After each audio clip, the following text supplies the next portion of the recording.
Donald Trump thinks he is getting away with it, and we are going to show you exactly how this administration is burying the Epstein files. It's not just heavy redactions, it's documents disappearing, reappearing, photos being pulled, and the biggest lack of transparency we've maybe ever seen, and it gets worse.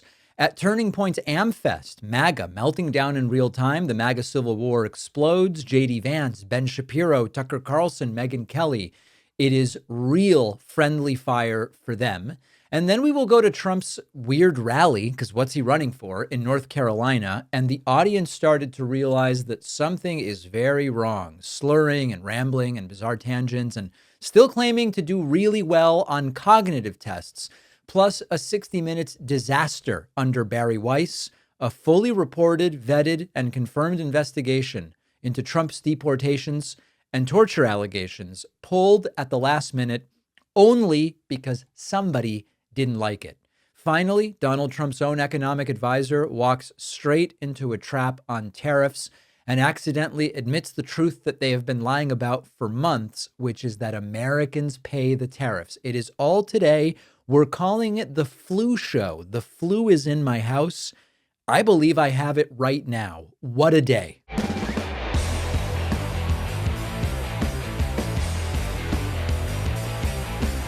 Well, they are trying to ignore the law and bury the Epstein files. Trump thinks he's going to get away with it.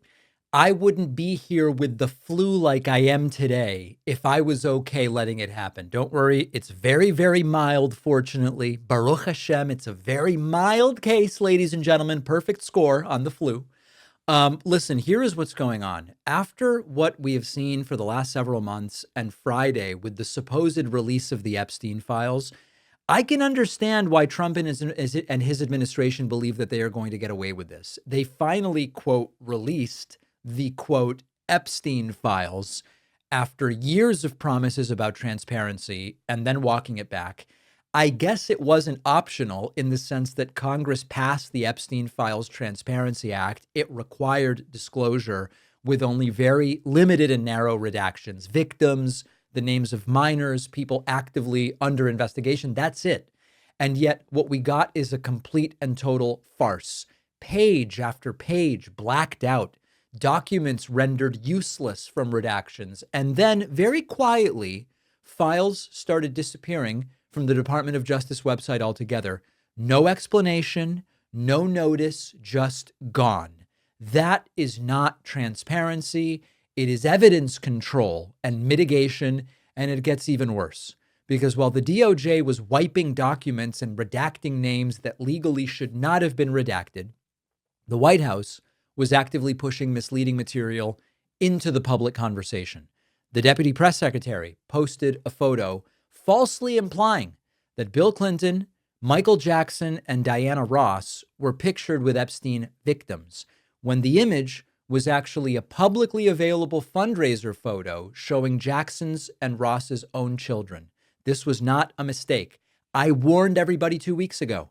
We've got to be really careful with what is actually part of these files and what is real and what is not. Now,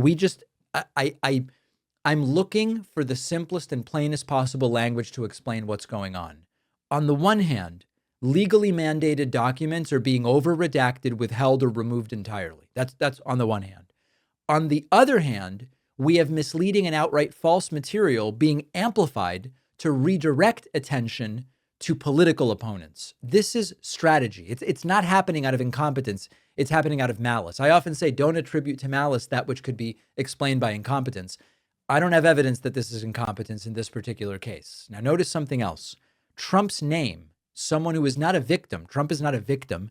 And Trump, I guess, is not under investigation from what we've been told. His name is redacted in places where others are not. And meanwhile, figures that Trump wants to point at are left visible. They are photographed. They are waved around in press briefings. Selective disclosure, narrative laundering is what they are doing. Now, Trump is betting on the same thing he always bets on. Exhaustion, a fire hose of distraction, and confusion. He's betting people will argue about personalities instead of process. He's betting nobody's really going to remain focused on this to figure out, wait a second, he signed the law but then his own DOJ is violating it by not actually being transparent with the files. But the maybe uncomfortable truth is that if the full story is ever going to come out, it's probably going to happen through a leak. What I mean by that is, let me put it a different way. If we were ever going to get the full Epstein files through official channels, I think we'd have them right now. And if you look at history, it kind of tells us how this goes. The Pentagon Papers didn't surface because the government changed its mind. NSA surveillance didn't come out because officials suddenly said, hey, we should really embrace honesty and just be upfront about what we're doing. They came out because someone inside decided that the cover-up was worse than the exposure. And I believe at this point that the only way we get the full Epstein files is if someone leaks them. Because right now, Trump believes he's buried it all. And he thinks it's buried deeply enough that it's going to be, that it's not going to come out. And if the files do stay hidden and the redactions stand and the missing documents are never explained, Trump will end up being right. So we cannot allow that. We can't allow it because of politics. We can't allow it because it's what Donald Trump wants. If this works and they are able to suppress the full files, if a president can legally in theory, Trump's been legally forced to release it. And if he can still not do it, then it means that the law is optional, accountability is a mere preference, and we are in real trouble. So I believe that that is the real scandal that is at play here. And we are going to delve into some of the specifics of individual images that were gone and then put back. And sometimes the details do matter. There's no question. The details can inform our broader understanding.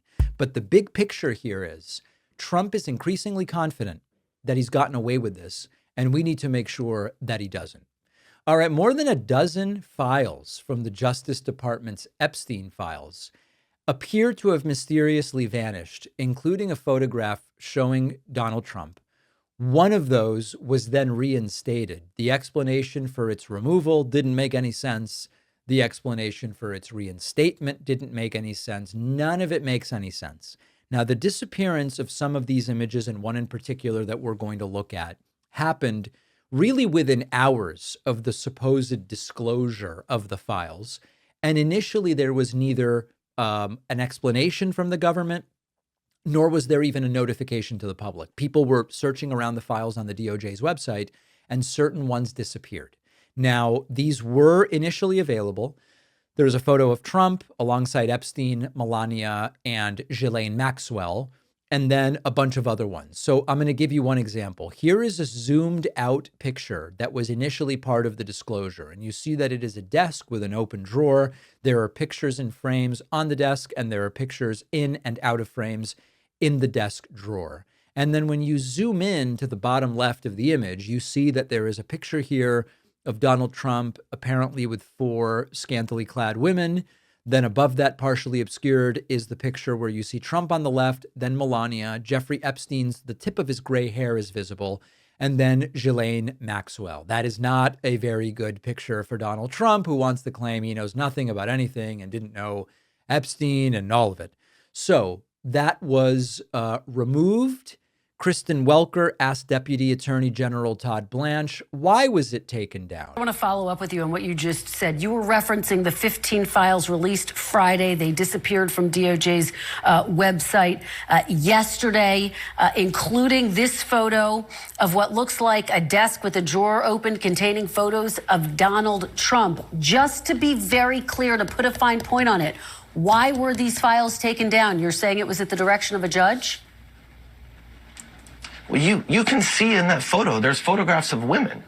And so we learned after releasing that photograph that there were concerns about those women and the fact that we had put that photo up. So Now, the natural question is, based on the redaction criteria, photos of women are not part of the redaction criteria.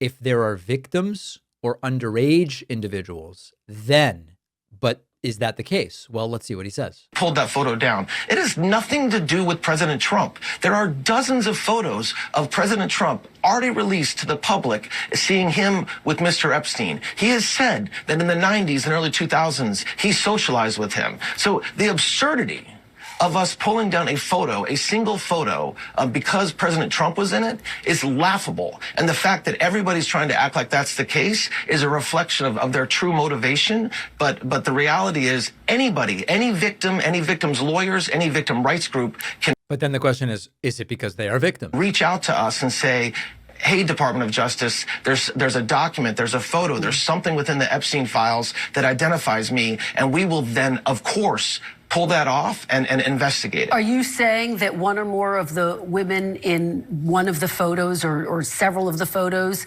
is a victim or a survivor of Jeffrey Epstein, and that's why you took those files down, and will they be put back up? No, that's not what I'm saying.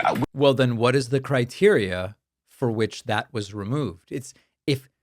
There's only a couple explanations here. We took it down despite it not meeting the redaction criteria because we wanted to, or we took it down because it did meet the redaction criteria, in which case you have to explain to us which of the criteria it met. Of course, if we knew that, if we believed that photograph contained a survivor, we wouldn't have put it up in the first place without redacting the faces. But notwithstanding what we believe, we don't have perfect information. And so when we hear from victims' rights groups about this type of photograph, we pull it down and investigate. We're still investigating that photo. The photo will go back up. All right. And needless to say, the photo did eventually go back up. The explanation from Blanche really not sounding good. And they are being here less transparent in the full release than they were before. I mean, it's sort of a sick irony that when they finally, quote, complied with the release act, they are less transparent in their formal release than in the documents that have been put out before. I'll give you an example. Up on the screen, on the left is an Epstein document that the DOJ released last year. Okay, this is the version released last year. On the right is the version released Friday. This is the same thing. The one released Friday is more redacted than the one that was previously released. So they are being less transparent here than they were when they were not officially and formally under the rule of law and the mandate based on congressionally passed law. They are being less transparent now. Now, here is a bonus clip, and this is really ugly stuff. While Todd Blanche was being interviewed by Kristen Welker, she asked, again, why was Ghislaine Maxwell moved to a cushier prison just days after you interviewed her? And Blanche's answer leaves a little bit to be desired. Warren, we're almost out of time. I do want to ask you about Ghislaine Maxwell, who was, of course, convicted in 2021 for her role in helping Jeffrey Epstein traffic his victims. In July, you interviewed her in Florida, where she was serving a 20-year sentence in federal prison. Just a week later, Maxwell was moved to a more permissive prison camp in Texas. Why was she moved just days after you interviewed her, Mr. Blanche? So that's a Bureau of Prison Security issue that I will not talk about. Oh, so it has nothing to do with him, right? Did you have anything to do with it? Did you have anything to do with it? Let me finish. First of all, I am responsible for the Bureau of Prisons. So every decision that they make lands on my desk to the extent it needs to. But just let me talk about the security issue. At the time that I met Miss Maxwell, there was a tremendous amount of scrutiny and publicity towards her. And the institution she was in, she was suffering numerous threats against her life. So the BOP is not only responsible for putting people in jail and making sure they stay in jail, but also for their safety. And so she was moved. She is in federal prison. She was in federal prison before. She's in federal prison now. She's doing. All right. And of course, that ignores that she was put in a much cushier situation with more privileges. The timing of it, of course, is extraordinarily suspicious. But the funny part is he goes, listen, that has to do with Bureau of Prisons. OK, I'm not going to speak to that. Oh, but did you have anything to do with it? Well, I'm ultimately the one responsible for every decision that they make. Okay, so then that's why we're asking you about it. It all stinks to high heaven. It stinks to high heaven.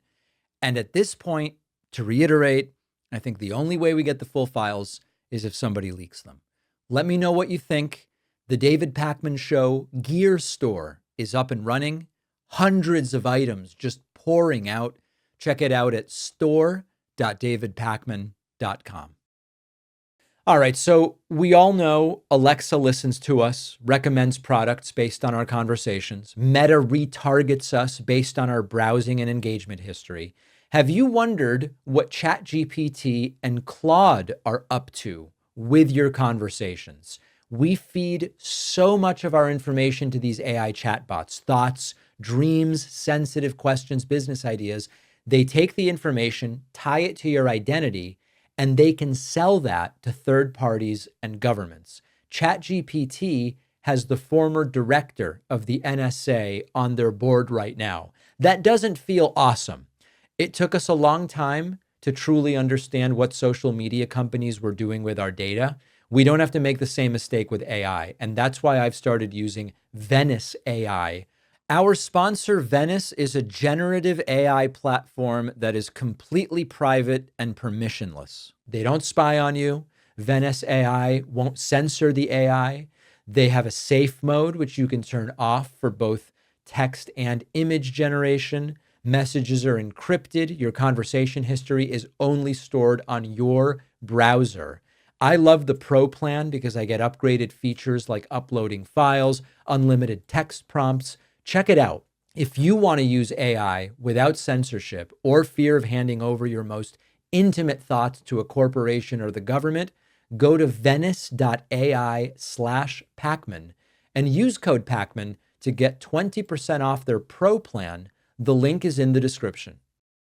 The David Pakman Show remains an audience-supported program. David Pakman Show memberships make great holiday gifts. Check the This Is a Gift box when checking out. Also, a bunch of the stuff, the hats, the shirts, the coffee mugs, the Obama t-shirts on our store also make great gifts. Check it out at store.davidpakman.com. Turning Point USA held its first AmFest post the assassination of Charlie Kirk over the weekend, and it was completely off the rails. Humiliating moments, Freudian slips and slides, the Civil War, infighting, attacks of all different kinds. Why do we on the left care about this? Well, if the right is in complete and total shambles as to what their movement stands for and what it is all about, it's an opportunity for the left. Notice that I'm not saying it means that the left now is able to win or will take the House in 26. It's an opportunity. The left known for squandering opportunities, so there's not a guarantee of anything. Let's look at some of the moments. Nicki Minaj, the entertainer, artist, I guess like singer, musical performer, Nicki Minaj, spoke at the event. Reports are that she was paid to appear. She wasn't just appearing out of her own goodness, but people get paid to appear places all the time. She did something stunning, which is while on stage with Charlie Kirk's widow, she referred to J.D. Vance as the assassin and then realized, oh my God, I'm talking to the widow of a man who was assassinated just months ago. She gets awkward. It gets awkward. One of the strangest moments of any public event that I have maybe ever seen. And what do you think about for young men? For young men. And for young men, don't be new scum. Yes, see, dear young men, you have amazing role models like our handsome, dashing president. And you have amazing role models like the assassin J.D. Vance, our vice president. And when I say that... Uh-oh. Oh, my God. Trust me, there's nothing new under the sun that I have not heard, so you're fine. Yes, we did. I love you. I don't know that I've ever seen something more awkward other than maybe this clip, which is maybe the best moment of the entire event, where Erica Kirk describes her husband as a grifter and then realizes that that's not the words she was searching for. Despite the devastating loss of Charlie Kirk, my incredible husband at UVU, Caleb has persisted with the same grift, excuse me, gift. Grit. It has been a long day. Right. Trust me, you're not a grifter, honey. No. No grifters in sight. Can't find a grifter no matter where you look there, huh? All right. So Vice President J.D. Vance spoke. Vice President J.D. Vance clearly given a prominent role, and he is being really made the heir apparent to MAGA. Erica Kirk has already said she wants J.D. for president 2028. Here is J.D. Vance with the incredibly patriotic and inspiring declaration that white people no longer have to apologize for being white anymore.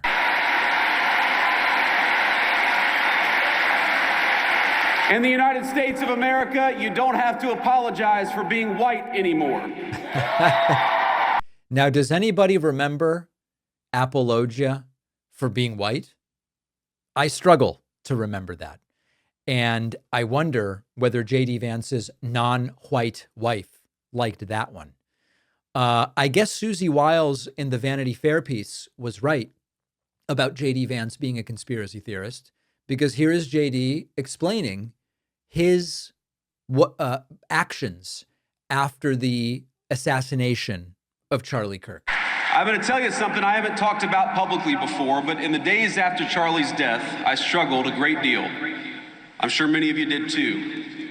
I remember watching every video of the assassination, looking for clues, trying to understand what happened. I'd try to hide my friend and that terrible bullet hitting him, but I would try to look around. I stayed up all night for many nights in a row, researching every conspiracy theory, going down every rabbit hole. When my lovely wife, Usha, told me to come to bed, I told her I owed it to Charlie to try to uncover every stone. And so that's what I tried to do. And what did he find, I wonder? I remember I was consumed by this fear that Charlie's death wouldn't just deprive a family of their husband or of a good father, but that it would deny our movement of a great unifier of people and a great doer of great deeds. It's the only time I can remember my wife ever telling me that she was really worried about me. She told me it many times. But what saved me was not lying to myself, but accepting the reality of the fight that we're in. Yeah. Anyway, so I guess Susie Wiles was right. He is more or less a conspiracy theorist. Now, the big news from Turning Point's AmFest is the civil war that is now fully broken out within MAGA. On one side, honestly, I know Ben Shapiro is on one side. I know Tucker Carlson, Candace Owens, and maybe Megyn Kelly are on the other side, at minimum. I don't really know exactly where it all shakes out. But here is Ben Shapiro, not wasting any time, going right after Candace Owens. And remember, the more divided they are, the bigger the opportunity for us, only if we are prepared to take advantage of it. Because we have a duty to truth, we also have a duty to provide you with evidence of the claims that we make. Emotive accusations, conspiracy theories, and just guessing questions, that's lazy and stupid and misleading. None of them are a substitute for truth. None of them are a substitute for evidence. So, when Candace Owens says, I don't know, but I know, that is retarded, and we are all more retarded for having heard it. The audience is mostly cheering for whoever was speaking, right? So like when Ben Shapiro got up there and launched some attacks, the audience mostly cheered. When the next day other people came up and attacked Ben Shapiro, there was mostly cheering. I think the audience is basically just being led. That it seems like they will clap for just about anything at this event. Here is Ben attacking Tucker Carlson over his Nick Fuentes interview, which, by the way, is worthy of criticism. That's for sure. That actually get at the truth. If we agree with the guest, that's fine, but we should own it. So, for example, if you host a Hitler apologist, Nazi-loving, anti-American piece of refuse like Nick Fuentes,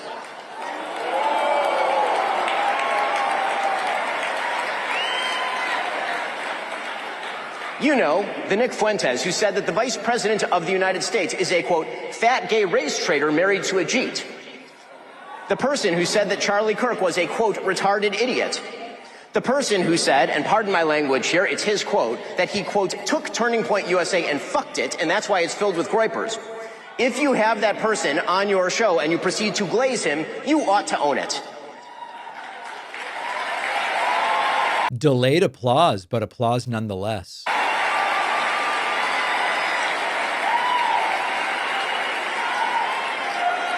There is a reason that Charlie Kirk despised Nick Fuentes, and indeed even chided Dinesh D'Souza for debating him. He knew that Nick Fuentes is an evil troll, and that building him up is an act of moral imbecility. And that is precisely what Tucker Carlson did. He built Nick Fuentes up. And he ought to take responsibility for that, just as he ought to take responsibility for glazing pornographer and alleged sex trafficker Andrew Tate, or for mainstreaming fake historian and pseudo-Nazi apologist Daryl Cooper as America's best and most honest popular historian. All right. So there's Shapiro going after Owens and Shapiro going after Tucker. And another clip he went after Steve Bannon. So then the next day, in comes Tucker Carlson, and Tucker is not holding back. He goes after Ben Shapiro. To question your motives, actually, why can't you answer the question? Why can't you answer that question? Why do you have to imply that some college kid is like some kind of Hitlerite or something because he's asking about an event? Like what? By the way, it is okay to ask questions. And I thought that was like the whole reason we were against the left. They're not going to force you to get up there and make ritual denunciations because this isn't my religion, it's politics. By the way, your politics do not trump my love for other people. I remember my brother once said, to question your... Anyway, so there is Tucker Carlson, I guess, defending his interview of Nick Fuentes. Here is Megyn Kelly, sort of like attacking everybody. Also, some response where it seemed like that call was being co-signed by the new head of CBS News, Barry Weiss. And I wanted to know if you wanted to respond to that as well. So it's a similar situation with Barry. None of this is about them calling me out for anything I've said or haven't said, or it's certainly not about Erica Kirk, as Ben tried to make it sound last night. It's about Israel. Those two are very pro-ardent Israel activists, which is fine, but they don't get to dictate how the rest of us feel about Israel or what we do with respect to our friends and our friends' opinions on Israel.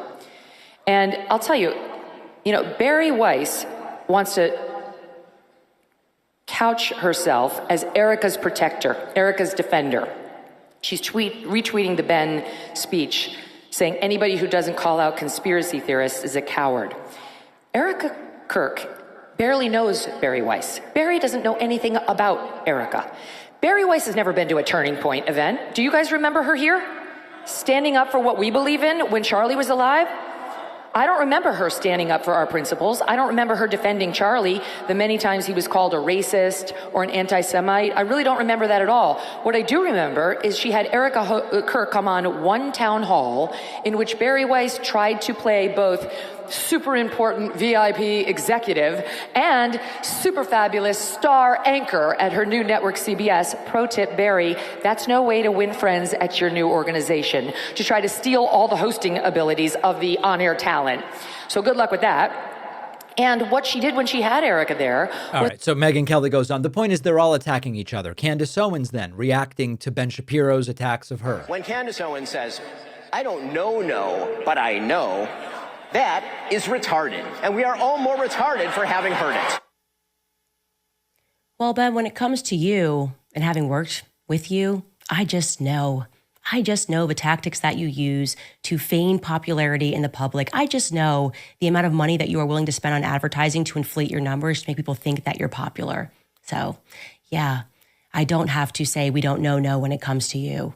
You are such a joke of a little man. Your jealousy against Tucker, your ability to believe that you can keep manipulating the markets. Those kids booed you on that stage. The amount of messages I got from Turning Point USA people. All right, so Candace Owens going after Ben Shapiro. And then finally, and this is what's maybe the most interesting, Donald Trump Jr., when he spoke, he recognizes this is very bad for them.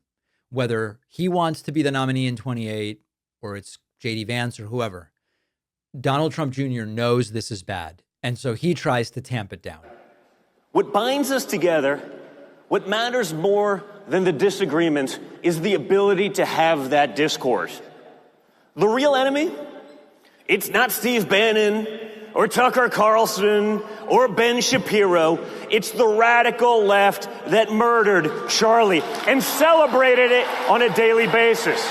This is actually astute. And even though I disagree with everything Junior says, it's astute in the sense of he realizes we need to scapegoat to our benefit. And if we get into this Tucker versus Ben or whatever, we need a different scapegoat, and the scapegoat should be the left. So in a sense, he's kind of smart to do that. Finally, Donald Trump couldn't be bothered to show up, so Don Jr. put him on speakerphone. Say hi. Mr. President? Can you guys hear? I want to be with you, but I'll be with you soon. And I just want to say that nobody did more for me than Charlie, and there's nobody better than Erica. Yeah. So anyway, we don't even have to listen to it. Trump couldn't be bothered. He didn't go. And questions at the same time. Turning Point USA, maybe bigger than ever. Turning Point USA, maybe diminishing in significance. The Civil War is on. It is real. The left has to figure out how to take advantage of it. Donald Trump was painfully struggling to speak during a rally that we don't even know why he did in Rocky Mount, North Carolina.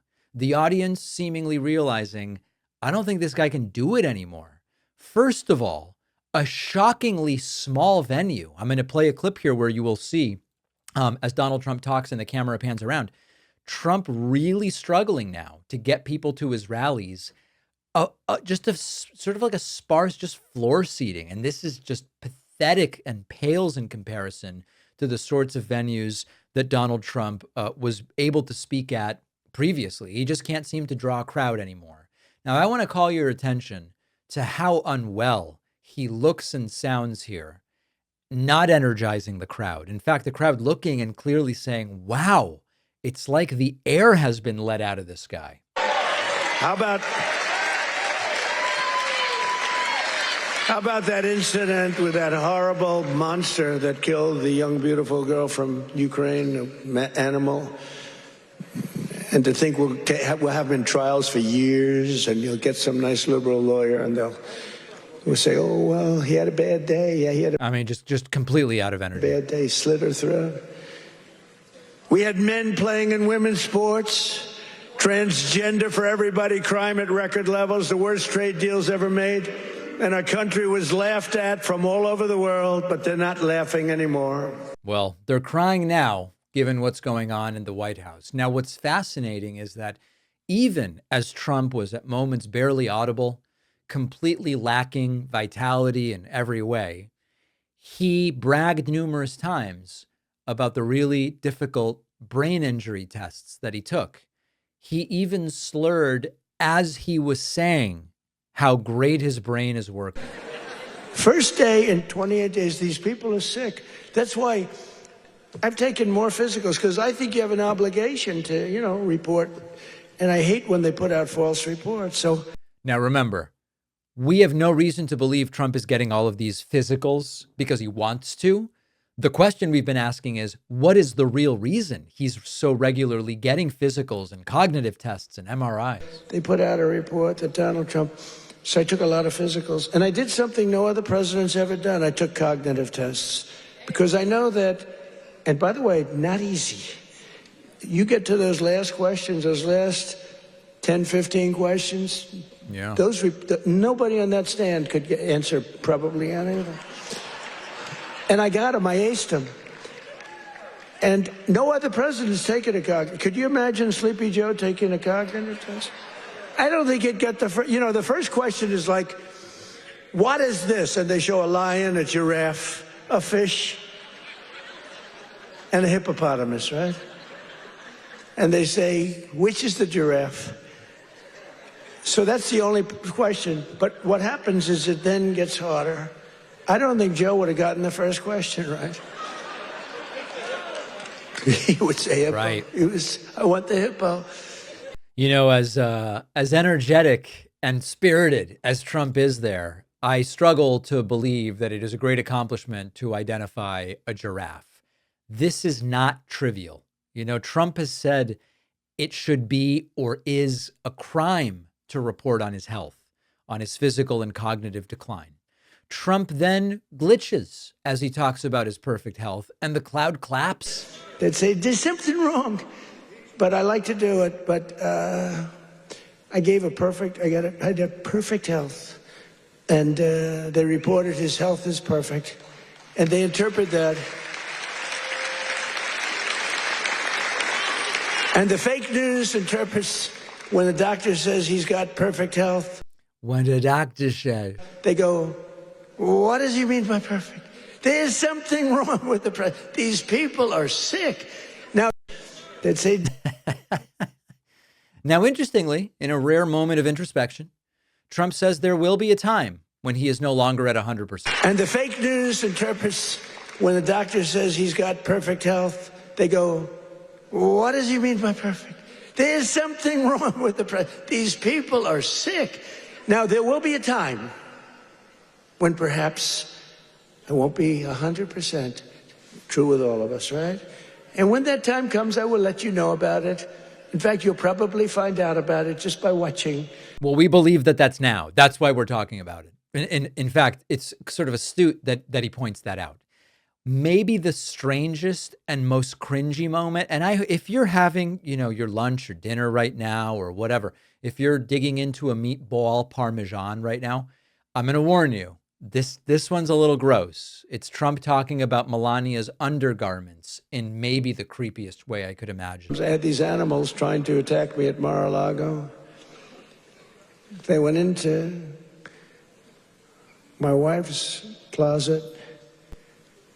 And I'll say this, number one, it's very bad, but it sounds a little strange. They looked at her drawers. You have drawer, and then you have drawer. They looked at both. And she's a very meticulous person, like these people. It's just like she'd fit into your group very well. She'd be very happy with her, but everything is perfect. Her undergarments, I want to use a nice, sometimes referred to as panties, are folded, perfect, wrapped. They're like so perfect. I said, that's beautiful. It's the part of the world she came from. Everything was perfect, no problem. Fold, fold, fold. I think that she steams them, make sure. Just sitting. Right. We came home. I wasn't there when the raid took place. A raid of a popular president, a former president. She opened the drawers and it was not that way. They were a mess. It was all over the place. Absolute nightmare fuel in Rocky Mount, North Carolina. All right. Well, if you haven't been totally nauseated, you can go back to eating. These rallies are a really bad idea. I just don't think he can do it anymore.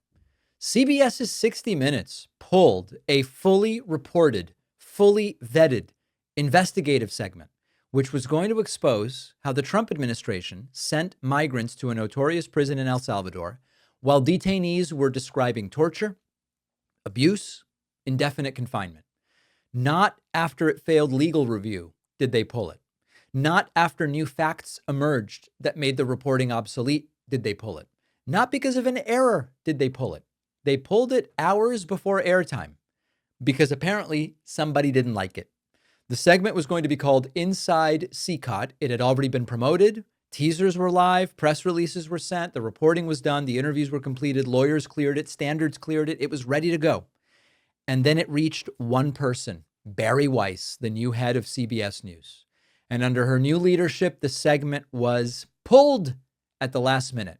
The public explanation was needs additional reporting. And that explanation immediately fell apart because internal sources said to reporters there was no additional reporting that was needed. Sharon Alfonsi, the 60 Minutes correspondent, wrote to colleagues, this is not an editorial decision. This is a political decision. And she warned that if government refusal to comment becomes grounds to kill a story, then the administration can veto journalism. If any story about the administration can be killed because the administration simply doesn't comment on it, so you don't have their opinion in the piece, then the administration can now eliminate or prevent any reporting it doesn't like simply by saying no comment. And of course, she is correct. The story was not missing context. It wasn't missing facts. It wasn't missing legal review. What it was missing was permission. And Weiss reportedly insisted we can't air the story without an on-the-record response from the Trump administration and suggested let's bring in Stephen Miller to balance out the report. That would not balance the report. That would be capitulating. And the timing is really important here because we recently had CBS's parent company paying Donald Trump $16 million to settle that lawsuit that experts said Trump would have lost, but they opted not to even fight it. We now have Barry Weiss taking over CBS News under new ownership. And what's happening here is not subtle. The Trump administration is gaining control over media outlets, including CBS. Preemptive obedience. They didn't have to loudly say, if you air this, there will be consequences, because they, by not commenting and by having Barry Weiss in there, got her to say, we're not going to run the story.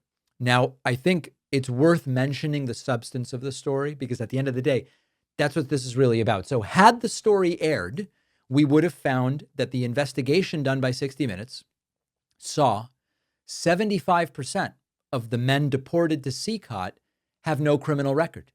Some were asylum seekers. Some were sent there through an error. They were shackled. They were paraded for the cameras. They disappeared into one of the most brutal prisons in this hemisphere.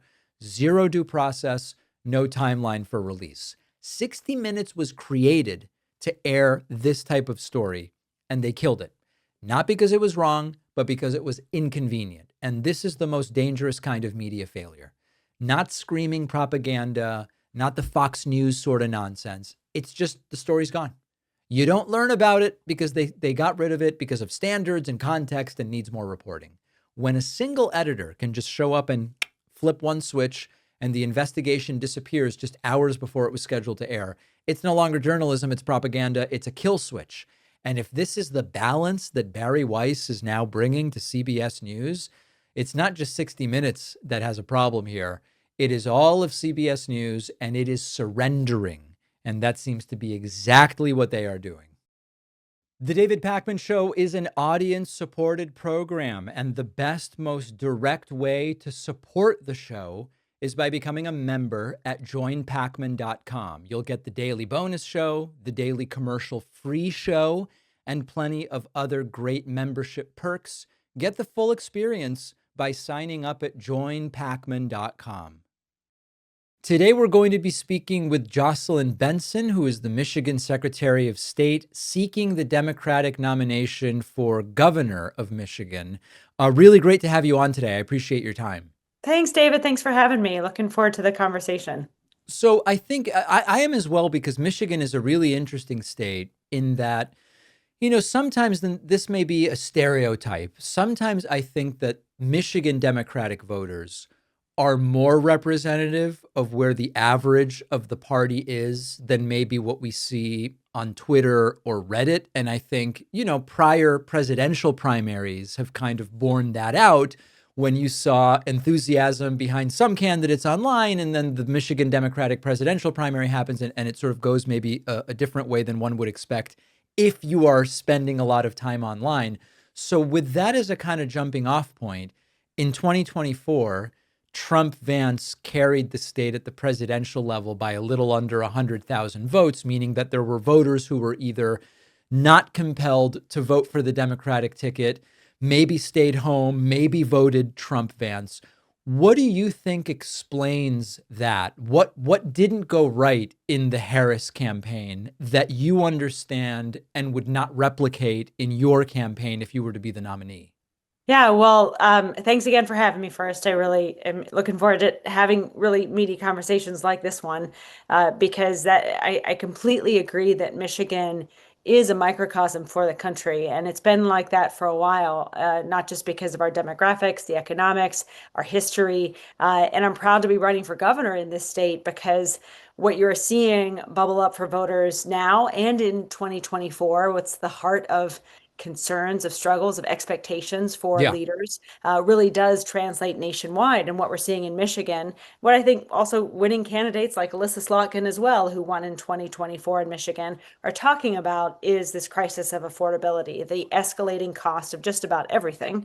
And at the same time, the stagnancy of wages. Wages in Michigan right now, 6 out of 10 salaries are $60,000 or less. So you've got stagnant wages, rising costs, and you have citizens who are demanding for leaders who will do something about that. And then states like ours provide an opportunity not just for us to see that as a party, what's most important for leaders to address and solve right now, but also in a moment where the federal government is not helping, is only creating chaos on a lot of these things. States can be the last line of defense against these challenges, and state leaders, governors in particular, are the ones who can say, look at everything happening at the federal level. It doesn't have to be that way. This is what we're going to do in Michigan to drive down the cost of healthcare and ensure your life is a little bit easier. So I think candidates who do that in Michigan win, and also who are able to build trust with the electorate that indeed they can put the actions behind the promises and get stuff done. So let's talk about affordability and prices, which I think is clearly of massive concern right now at the state and federal level. I can say things on my show that as a candidate probably would make it so I don't win, right? And one of those things is prices go up over time. Inflation is almost never negative, and when it is, it's usually because something has gone wrong in the economy. Prices went up under Joe Biden. Prices have continued to go up under Donald Trump. Now, Donald Trump promised that they would come down. He promised deflation, and we haven't had deflation, and so that is an important thing. But I think it would be interesting, although almost certainly a losing message, for a candidate to say, listen, guys, anybody promising prices will come down is probably lying to you. We don't really see prices come down unless we have an economic calamity.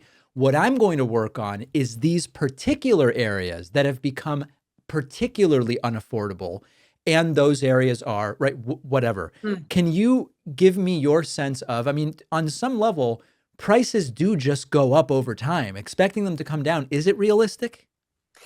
I think it is actually, because I've been able to. So yes, I think there are things you can do in states like ours, managing a massive state government to actually drive down costs for residents in housing, in healthcare, in energy costs, and a number of other things, food, water, that are actually not just the result of inflation, but also corporate greed, also bad decision making, and also a time in which government is not showing up for folks and just making things more difficult at the federal level.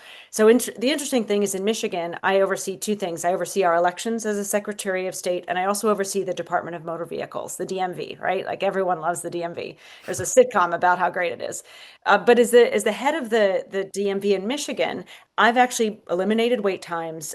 We've cut the cost of operating, and we've thereby saved money for residents, cut down their costs, and also have taken on inefficiencies that have also saved people time. And so we've been able to demonstrate that in my agency, which interacts with everyone in the state, we can save you time, we can save you money, and we can make your life a little bit easier.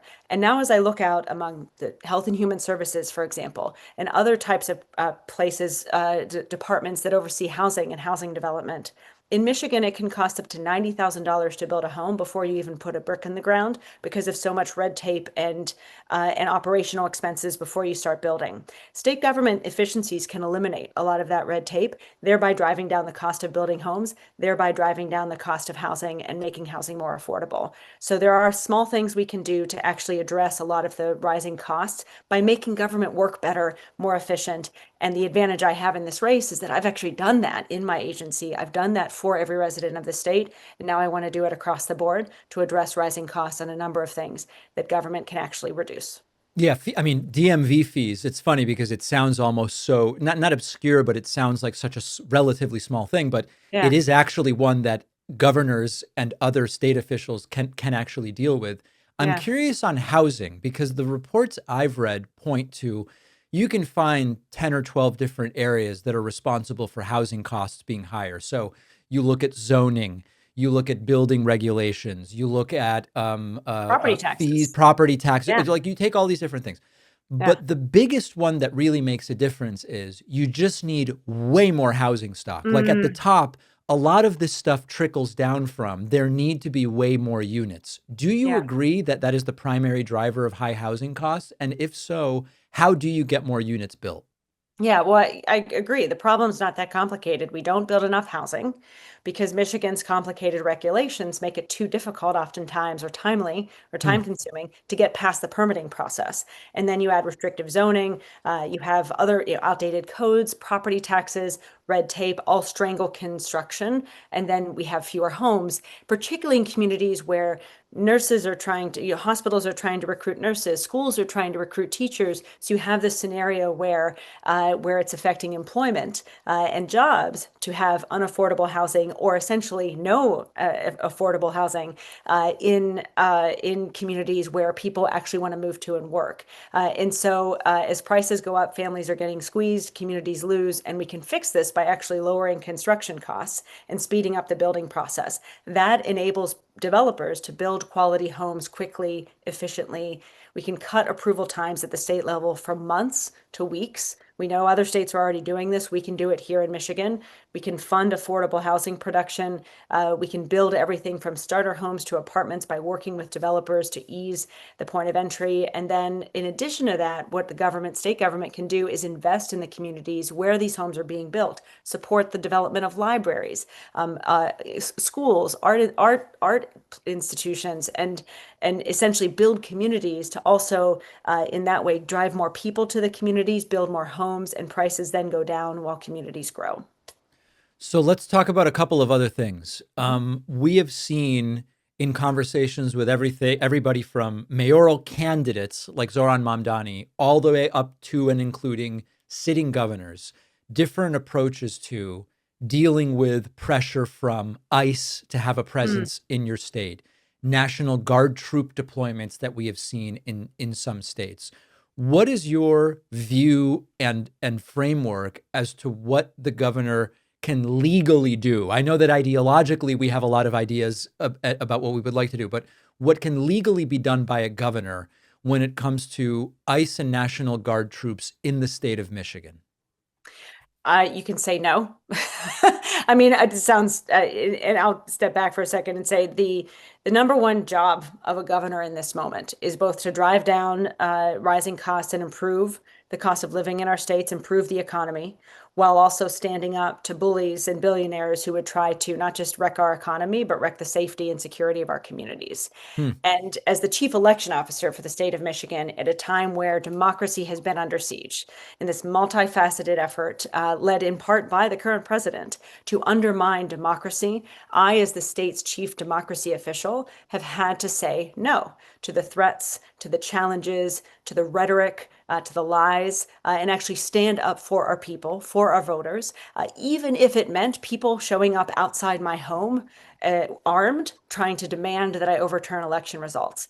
What I saw in that moment in the 2020 election is how critical it is that you have state leaders who are unafraid to stand up to bullies, no matter how powerful or wealthy they may be, and simply just push back. Say, no, you can't do that. Use every tool at our disposal, the law, the courts, political, and I think that the platform that we have as state leaders to support other leaders to do the same, so that we are linking arms and pushing back against an overreach of the federal government. And to me, when it comes to standing up to the misuse and abuse of our military against not just U.S. citizens, but to further a political agenda by this president, it is critical that governors be ready to do that. I come from a military family. I know how so many serve and sign up to serve in order to protect our communities, protect our democracy, protect the fabric of life.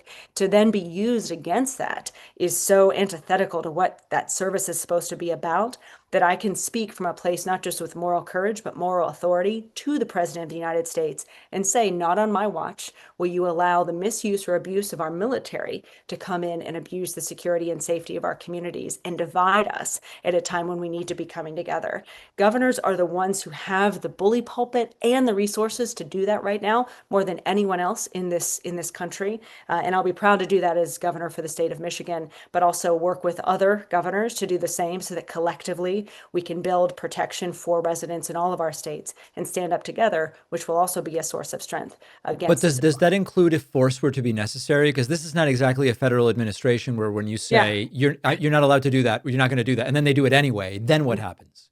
Well, Jamie Pritzker has already showed with some pushback, Yep. and with you can actually be successful using the courts as well, but also using the other pieces of authority. We have our own police force in our states. We have state courts, we have state police force, we have other tools at our disposal to be able to leverage against the tyrannic overreach of power. And so you have to use all those tools, but also you work together. What we haven't seen, I think, to the extent I'd like to see more of, is governors working together. Let's say if you got every Midwest governor, at least Pritzker, Wisconsin, Pennsylvania, Shapiro, others standing up, it also creates a source of strength through that coalition building, let's say, among states, to make it much harder for any one of us to be utilized in this sort of political warfare, but instead stand together against this overreach. And that is the pushback we need to do.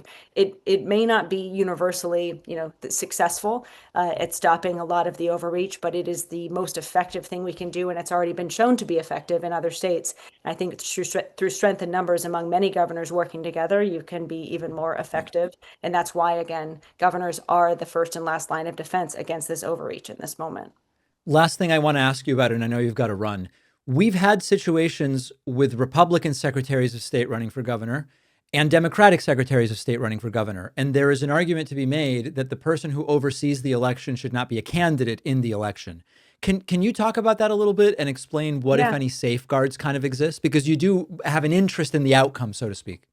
Sure. And, I was on the ballot in 2022 running for reelection and also serving as Secretary of State at the same time. Running for another office while serving as Secretary of State has actually been a standard practice in both parties. But at the same time, we do need to ensure, and we've done this in Michigan, that we reiterate the distance between a candidate for office and the actual operation of elections. In Michigan, our elections are actually run by 1,500 local authorities at the local level. They're the ones who manage the ballots, tabulate, and ensure the machines are working, actually even conduct the audits after the election at the local level. So we're going to continue to emphasize the decentralized nature of our elections, which actually enable fair and free elections at the local level and create that space between anyone running at the statewide level and the operation of elections at the local level. But then also call out that this sort of air of suspicion being created is really more political in nature to sort of align with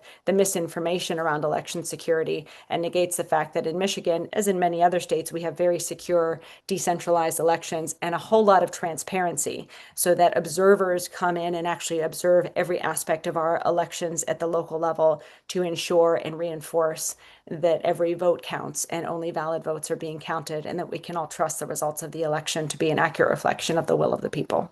That's interesting. So in a sense, you're saying we do have the protections in place. Yes. And the furthering the idea that there's a problem is catalyzed by and furthers the narrative of the Republican Party vis-a-vis certainly the 2020 election and even just broader claims about election insecurity. Yeah, it's a political stunt that is directly aligned with the false narratives that Trump used in 2020 when he tried to overturn Michigan's fair and free elections, now inviting his potential interference or other types of shenanigans in 2026 is more of a political strategy than rooted in anything valid. I mean, right now in my neighboring state of Ohio, Frank LaRose ran for U.S. Senate as a Secretary of State in Ohio, ran for U.S. Senate last year, oversaw his own election, is running for, I think, auditor again this year. So you have several examples of secretaries doing this and being able to do it while the professional bipartisan election administrators do what they've always done, which is run our elections securely and fairly at the local level. All right. We are going to be watching this race very closely. We've been speaking with the Michigan Secretary of State, Jocelyn Benson, who is now seeking the Democratic nomination for governor, a race we're going to continue covering. Really appreciate your time today and hearing from you. Thanks, David. Thanks for having me. And folks can go to jocelynbenson.com if they want to learn also more about our campaign. If you like this show, I would love for you to get my Substack writing. Each day, I'll send you a rundown of what's on the show, what's happening, what matters, why. It's free, no spam. Substack is also the only place where we own our data. So if we get censored on social media or on any platform, Substack's going to be the only way I can tell you what is going on. Sign up now at davidpakman.substack.com. All right, I love this. We are getting more and more of these almost daily, actually. This is a devastating moment for the advocates of this government's tariff policy, because for years now, the administration has been saying, and once they got into power and put the tariffs in place, they have insisted that it is foreign countries that pay the tariffs. When we tariff China, China pays. When we tariff Mexico, Mexico pays, and the United States wins everything. And that was really the foundational pitch of Trump's tariff argument. We can maybe accept higher prices if we know that China's getting punished. Now, of course, if you watch this show, you know that American companies pay the tariffs, and part of those tariffs are passed on to the individual consumer. So you pay the tariffs, I pay the tariffs. But check this out. Watch what happens when Trump's top economic advisor, Kevin Hassett, is asked a really simple question, which is, if the Supreme Court says that the entire tariff scheme is unconstitutional, what happens? And Hassett goes, whoever cut the check for the tariffs gets a refund. Now, that sentence alone is stunning, because Margaret Brennan immediately points out the administration has been saying the countries paid the tariffs, so they get a refund. And this is where the entire thing collapses. We really expect the Supreme Court is going to side with us. And I also think that if they didn't side with us, that it's going to be pretty unlikely that they're going to call for widespread refunds, because it would be an administrative problem to get those refunds out to there. But basically, whoever paid the tariff, like actually cut the check to buy the thing, would be the person who would be getting... Oh, it's the person who buys the thing who pays for the tariff. Well, that's really interesting, because every single one of these people has been saying China pays the tariffs. We're taking in tariff money from China. So you're saying that whoever bought the thing would get the refund because they're the one who paid for it. Interesting, because that's not what you've been arguing. Refund if there were one. Doesn't the administration claim it was the country that paid that? You're saying the company. It would be like I'm not talking about the incidence, right? So the incidence of the tariff. So in the end, who pays the tariff depends on elasticities of supply and demand. And we know that China cut the price a lot, so that the post-tariff price from Chinese goods is about what it was before the tariff. Right. But the people who pay the tariff, if there is a refund, the people who actually paid... Listen to this word salad, by the way. He's just all over the place. For the good, the importer, in most cases, they're the ones who'd be the first line of defense for refunding the tariff. But I really, really don't think that's going to happen. It'd be very complicated. And then that person would be responsible for allocating the tariff refund to the appropriate folks. That sounds like a mess. Yes, it is a mess. And that's why I think the Supreme Court wouldn't do it. By the way, that would be a terrible reason for the Supreme Court to decide one way or the other. The practicality of implementation is not a good reason to decide on whether something is or isn't constitutional. In fact, it's a crappy way. It's a terrible way. And I hope the Supreme Court doesn't decide based on that. But look at that. If foreign countries really paid the tariffs, then Kevin Hassett would be able to very easily go, oh yeah, the foreign countries that paid the tariffs would get the refund. Simple. But no. Hassett goes, no, the refund would go to who cuts the check. And then they might redistribute, and you can hear the panic because he goes into this vague kind of rambling answer that goes nowhere because there's no way out of this. Now, the reality they've been trying to hide is really simple. The foreign countries don't cut the checks. The foreign countries don't pay the tariffs. It's the American importers. The American importers may and have been passing along some portion of that onto the individual consumer. U.S. companies who do the importing pay the tariff at the port. They pass that on to you and to me through higher prices. That's how tariffs worked. That's how tariffs work, and it is how they have always worked. It's not China, Mexico, or Europe, or whoever else. So this is an on-air kind of confession that their central point on which the entire tariff program is based, which they used to justify the tariff program, he's saying it's not really true. Because if the foreigners were paying, refunds would go to the foreigners, but they don't. The refunds on the tariffs, if they are indeed unconstitutional, would go to American businesses, which means they know who has been paying the tariffs all along. And that's why these moments continue to happen. They've repeated this lie so many times now that even their own officials get tangled up because they have to go, oh, right, wait, We've been saying it's the foreign countries, but obviously we know that it's the companies. And so when someone asks one follow-up question like Margaret Brennan did there, she wasn't aggressive, she wasn't hostile, the story falls apart. And this is what happens when your economic policy is built on a slogan that doesn't really comport with reality. And now Trump's own guy is proving it on national TV. Last week it was Letnick, and this time it's Kevin Hassett. All right, they are threatening Pam Bondi with prison, and they are saying that it would happen if the disclosures don't take place. So let me step back and explain what's going on here. This is not activists yelling on Twitter. This is not online outrage. This is Congress. There is a bipartisan group of lawmakers now openly discussing contempt of Congress proceedings against Attorney General Pam Bondi. Why? Because she has failed to comply with the Epstein Files Transparency Act. Trump signed it. And what that means in plain English is that, as we talked about at the top of the show, Congress passed a law saying, hey, DOJ has to release all the Epstein files, limited redactions. Bondi's DOJ ignored the spirit of the law, and they seem to have violated the letter of the law because hundreds of pages were heavily redacted. Entire documents were blacked out. At least 16 files were posted, then removed, some reinstated, some not. These aren't paperwork delays. This is deliberate noncompliance. And some lawmakers are saying that's enough. One of them is a Democratic member of the House, Ro Khanna. The other is a Republican, Thomas Massie.